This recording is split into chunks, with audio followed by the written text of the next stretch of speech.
What's up, you guys? Sean Ross Sapp, Fightful.com, FightfulWrestling.com here with one half of the Bouncers. Ring of Honor, you know who he is, the Beer City Bruiser. How you doing? Oh, I'm doing fantastic. How about yourself? I'm doing great. Now, I mentioned right at the top of that intro, one half of the Bouncers. How are you liking this partnership with Brian Milonas? Oh, I'm loving it. We are just dominating the tag team scene right now. We both have the same likes. You know, we like to punch people in the face and drink cold beer afterwards. So the interesting thing is, ahead of you all tagging, I seem to remember you all being booked in a match against each other, maybe a few months before that happened. What was that experience like? Did you know Brian ahead of this? Is this a guy that you had known for years, or was this your first time meeting him? I'd met him a couple times before that match.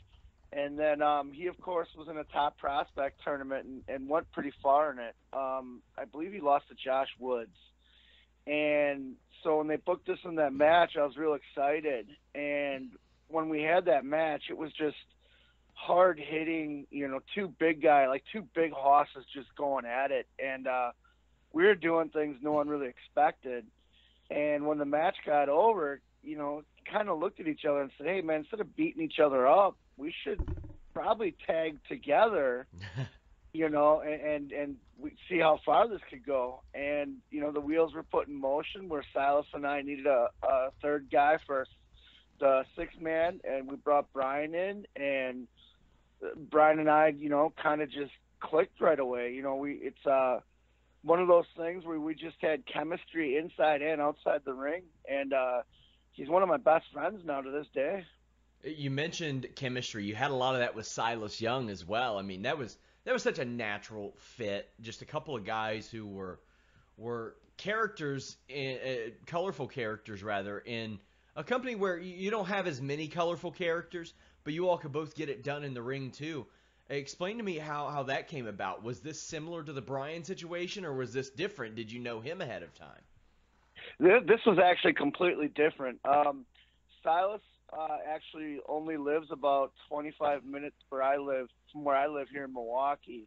And when we started training for wrestling, he trained up north Wisconsin, and I was training in down southern Wisconsin.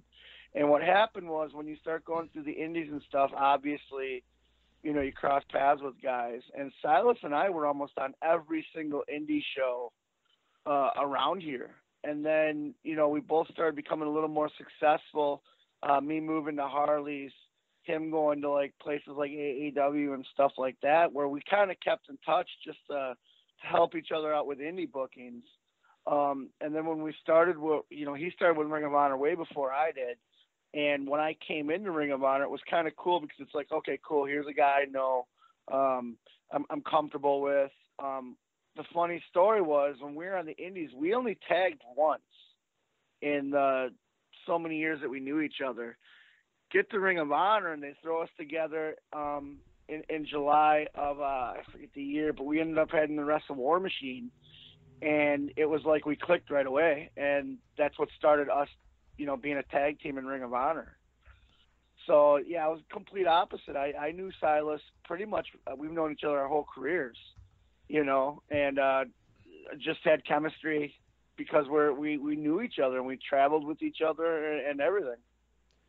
You mentioned you going to WLW, Harley Races. What all did you learn there? I mean, I know that was a big part of your career. I mean, you were there for quite a while, and I know that Harley has a school, and I believe Leland took it over since then.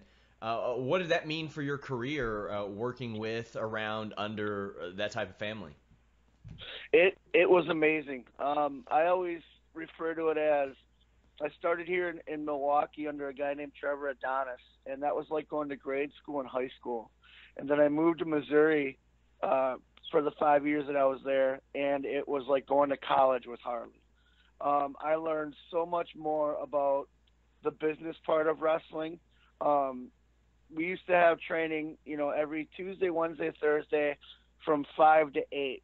But I found out Harley would get to his office between 10 and 10:30 in the morning, so I'd show up at that time.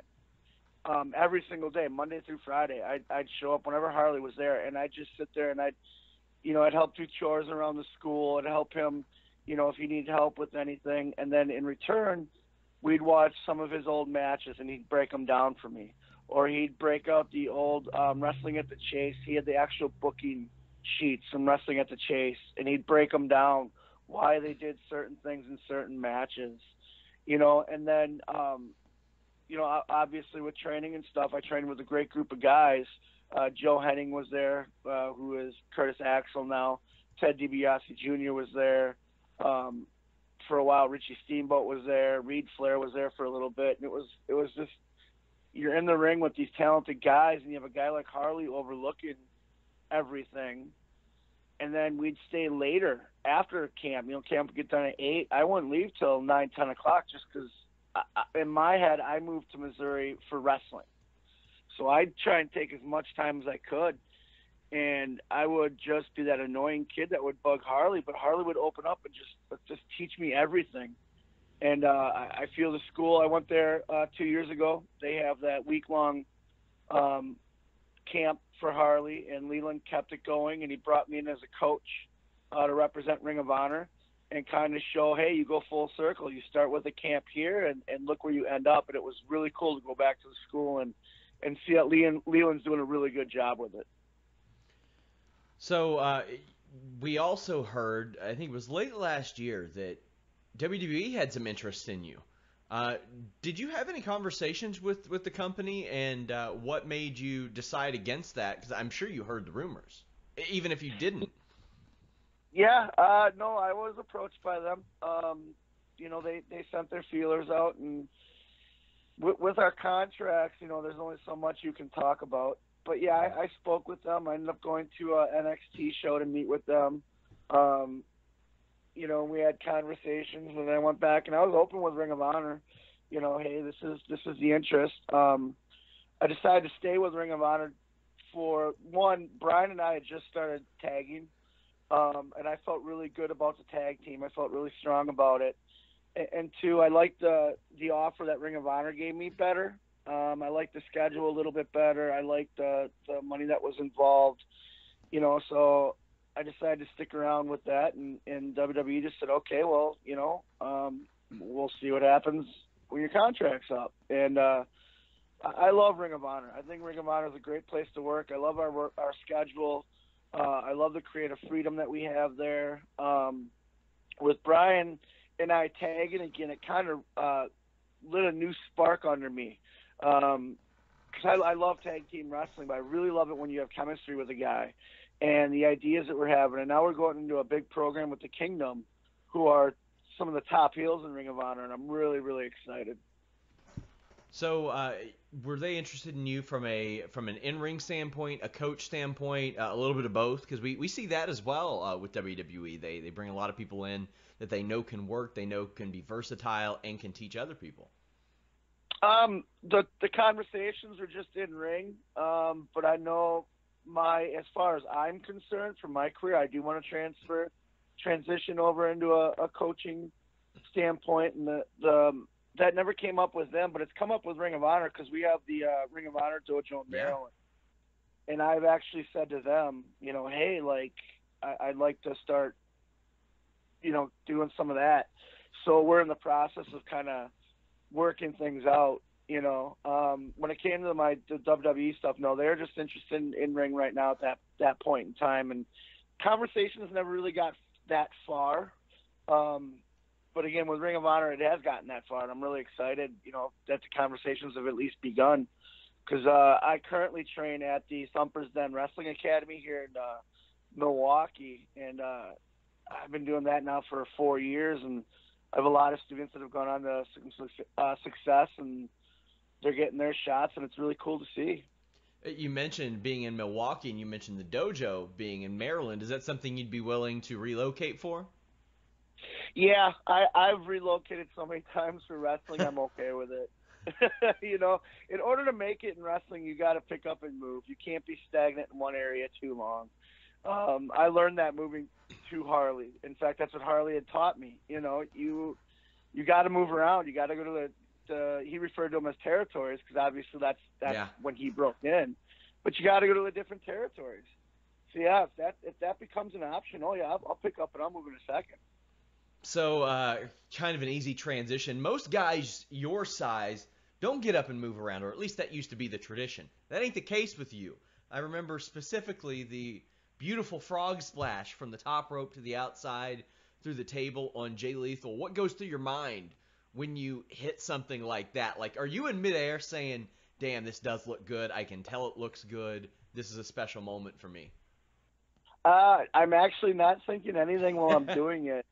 And then afterwards, you go online and see all the GIFs and you see the replays and all that. And it's like, oh, cool. It looked good.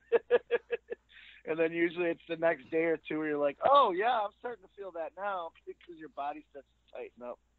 So when a spot like that happens, I mean, it's more commonplace these days than it used to be. But still, I mean, it's not exactly commonplace. Who comes to you? Is that somebody from Ring of Honor? Is that Silas or Jay? Or is that something where you're like, hey, you know what? I think we'll set this off? A frog splash to a table. It was a combination of everything where they wanted a big, impactful move at the end of the match to kind of set everything off. And I think I mentioned doing something without the table, and then somebody threw in an idea of, well, why don't we be a little safe and put a table in there? And it was just like a combination of a bunch of guys thinking of what we could do to really make a moment. And that's the cool thing about Ring of Honor is a little idea turns into a big idea, which turns into a moment. And we had mentioned your team with Brian Milonas. I don't want to say that the careers mirrored, but there are some similarities in that you all worked both for a very long time before you ended up in Ring of Honor. Is that something that you all ever discuss? Is that something you hope that they delve into as far as a creative or character standpoint? Because you all do have very interesting paths in that regard. Yeah, we actually talk about it a lot because him obviously training with Killer Kowalski and me training with Harley, we'll discuss like the training that we went through and stuff, and it's very similar because as you know, Killer Kowalski was just as hard-nosed as Harley was, and it's that old school thinking. I know we've talked to Ian Riccaboni on commentary to kind of mention how hard we worked to get to where we're at because it's like a badge of honor, proving that hard work does pay off. And they do mention it sometimes when we wrestle some of the younger guys. They'll mention that how long we've been wrestling and stuff like that, and really put over the fact that we've got we've earned our stripes in the wrestling ring. We really notice it when Brian and I, because we still are able to do some independent shows, and we'll really notice that we're the older vets in the locker room. We watch some of these young guys, and they come up and ask us advice, and we're telling them. I mean, we're on the same page because we have the same thinking in wrestling, and it's funny because we'll sit there and go, wow, I remember Harley telling me that after a match, or he'll say something about, he always calls him Walter. Oh, I remember Walter yelling at me for something like that, and now we're doing that to the young kids. Well, I want to thank you so much for joining me. I encourage everybody to go follow the Beer City Bruiser on Twitter, BCB Winchester. Beer City Bruiser, thank you so much. Thanks, man. This was a lot of fun.